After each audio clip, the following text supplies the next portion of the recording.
Welcome, everybody, to Dr. Tom's Tips Case of the Week. My name is Rolando, and this is Zyrus. Good morning, everyone. Dr. Tom's Tips at 10 on Tuesdays.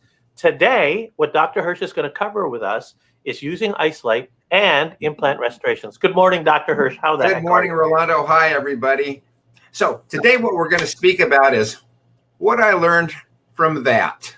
So I've got all kinds of good stuff and stuff that I've learned about. So going to put the image back on for a second. We're going to talk about learning from your mistakes today. Set the stage on this one. Tooth number 30 was an implant that I placed some months back, and now we're getting ready to put the implant crown in. You can see the implant at tooth number 30 area, and we've already taken off the healing abutment, and we've already tried the crown in once just to adjust the contacts and everything like this. So this is just the final procedure of this to kind of show you my mistakes. Yeah, I make mistakes all the time, and let's just go with my mistake right now. Patient had limited opening, so we put the mouthpiece in his mouth. The one that I thought would work the best was a small mouthpiece. So this is the small mouthpiece. So let's just kind of roll from there. So we got a little time bar going on, as you can see up at the top. And so we try the crown in. Okay, and I dropped the doggone thing, and oops, you know what? Hey, so one of the things that you got to do, learn from your mistakes. Here comes mistake number one. I dropped the crown. It went down into the lingual vestibule right where his tongue was, and I retrieved it. That was no problem. But, hey, I should know that there's a gap down there, and I should do something about that gap. You can kind of see his tongue going underneath it. So what did I do here? Yeah, probably would have been better with a bigger mouthpiece. So that was mistake number one. And here's the mistake number two, and that's a big one right there. Get the surprise of your life. I'll pause that for a second, Rolando. Okay, mistake number two, and this is critical. First of all, when you recognize a mistake that you've made, correct it right away. Don't wait for things to compound it. I'm a pilot, and one of the things that they do, an incident when you're flying never happens from one mistake. It never happens from two mistakes. It usually happens from three or more mistakes where you kind of compound each error. So as you start compounding your errors, you go along, stuff can go south really fast. Well, here we had a situation of something going south really fast, but actually it stopped at the equator and it didn't go too far south. I was blowing air into I was trying to dry off the inside of the implant restoration. I blew some air down in there, and you just saw it. Replay that again, because that's just so critical to watch what happens here. Just back it up a hair. So here we go. I'm going to blow some air in there. There's a gap on the lingual aspect. You're blowing air. Don't do that. Look at where that thing flies from. Got the shock of my life, and boy, it's about ready to go south, but we stopped it at the equator. I told the patient, don't move. You don't panic, but you have to react pretty fast, and luckily my assistant's right there. Bang, cotton pliers right now. So look at the gap back there. Big old gap. What the heck? What the heck? What the heck should I have done? Is, I should have either A, put a larger size mouthpiece in, or B, protected the airway. Let's roll. You'll see what happens from here. Yeah, although the mouthpiece still stopped the piece from dropping. Well, yeah, that's a great point, Rolando. Even though I had the wrong size mouthpiece, I chose the wrong one, even though it stopped it from going down the hatch, I think, let's roll that one more time. Let's actually see where that screw shoots at. I think it would have gone right down the guy's throat. Watch this. Look and see where the screw goes to. Just air, Watch this. I'm a dummy, but roll it. I'm rolling. I'm going to wait. There. Boom. You see where it bounced? It bounced right back there. It would have gone right down his throat. So anyway, I had the mouthpiece in there. It was protected. Learn from your mistakes. That's kind of what this is all about. So I go back in there. I retrieve that thing. I'm not going to make the same mistake twice. So let's see what I do here.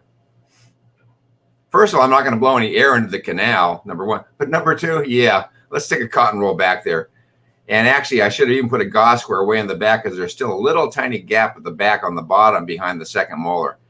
But now I'm going to put that in there. I'm not blowing any air a second time. At least I don't think I did. What's cool is it shows you can still use cotton rolls. You can still use the other instrument tools that are available to you. So if we have a takeaway today, the first lesson is learn from your mistakes. The second lesson is protect the throat. The third lesson is don't be afraid to use a cotton roll or a dry angle or a gauze square in there. And those are just 3 little lessons. Now, the rest of this you may know already or may be new for some of you, but I have removed so many implant crowns and pulled out cotton balls out of the inside of the crowns that just stunk. They were wet, they stunk, they were bacterially laden. So I'm just torquing this down right now. And I just want you to see, a lot of you probably already do this, how we fill up the inside of these screw retained crowns. I love these things because I can take them on, I can take them off if I need to. But now I just take some regular Teflon tape and pack. Now I can dry the thing out. I want to really dry. There you go. Screw. Yeah. Now the screw is not going anywhere because I've actually torqued the thing down. No problem. Get it dry. And then I use my Harsel to pack in Teflon tape, and we'll pack that in. With that instrument seems to really take it down and compress it. A ball burnisher works nicely there also. But that's a long, long strip of tape. When we pack it way down in there, I want to have about 2 or 3 millimeters of composite. Switching next to a little ball burnisher, plugging that in down there. The thing that's nice about that, it obliterates the canal. It doesn't absorb any moisture, so you don't have any saliva getting in there. It's nice and it's dry. There's not any bacterial buildup in there ever. And then after we do that, then we'll put some composite in there. The thing that's nice is we just got this really nice dry working field once again. And I left the cotton roll in. I could have taken it out, but why? You know, it's just another little added area of protection. We had audio track on here. One of these days we may find the technology that gives you some good audio track, because it's just, I would have loved to have had you heard me and my assistant going back and forth about what we're doing. There was probably a little bit of urgency in my voice right there. Like, Danny, cotton pliers, quick. And, you know, so you have a lot of playing with you and your assistant, and, you know, you've got to have somebody who's on top of it right away and make sure you have everything ready in case of emergency. This was a minor emergency, but an emergency just the same. And I took a ball burnisher and shaped it, and then we took a little lateral condenser and made the shape a little bit better. Yeah, I love that instrument because it gives you a nice contour of the restoration. Gets right down there, gives you some really good anatomy. And we'll cure it. But you can see this whole procedure of putting in the screw retained crowns. This is running live. We're done in 5 minutes. It can go that fast. But once again, you know, pre-adjusted the contacts. So I had tried it in and out a couple of times. I mean, it's not, oh, let's take this out of the box and put it in. I wish dentistry was that simple. It's not quite that simple. And then I had to make my final adjustments on that, and I took the mouthpiece out to make my final adjustments. And that's what we did for the day. You know, it's cool. Well, first of all, I love that you show your patient, if I understood correctly, had difficulty in opening. So you used an actual smaller mouthpiece. So It's not that you made a mistake per se. It was just you wanted to do something. Even with a smaller mouthpiece, you were still protecting the throat. You were still keeping things from going down.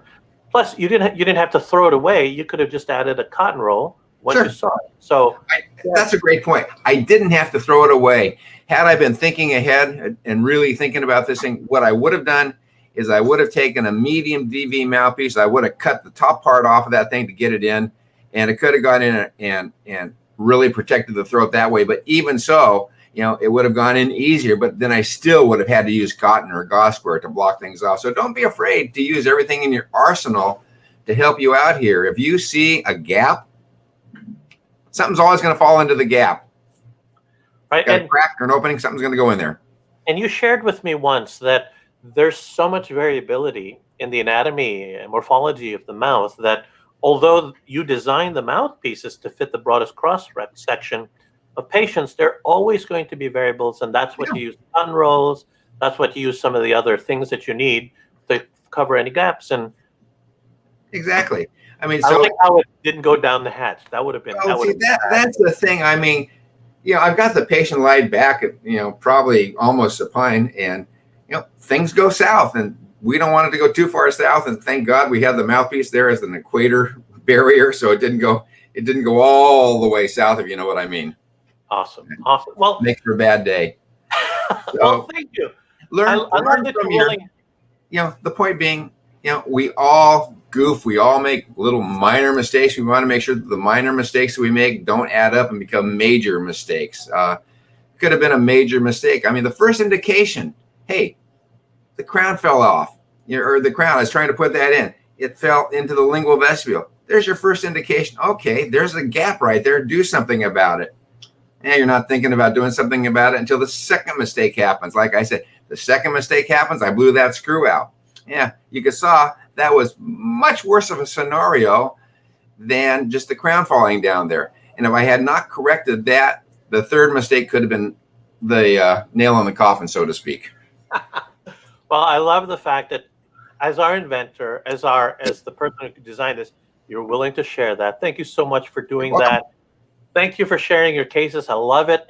Yeah. Hey, folks, if you like the content of this, if there are other things that you'd like to see, please let us know. Please share this. Send us your comments. We love hearing about that.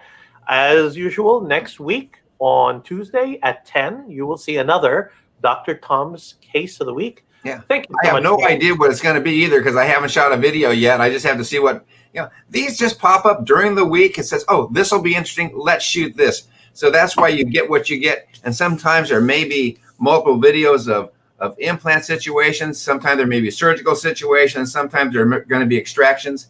I mean, a lot of this stuff, it's just what happens to seem interesting. Last week it was sealants. Maybe next week I'll shoot my hygiene doing something. My hygienist doing something. So you never know what you're going to get. Life is like a box of chocolates. Thank you so much. Thanks, everybody. Appreciate it. We will see you all next week. Dr. Tom's Tips, Case of the Week. Have a good one, everyone. See you at 10 next Tuesday.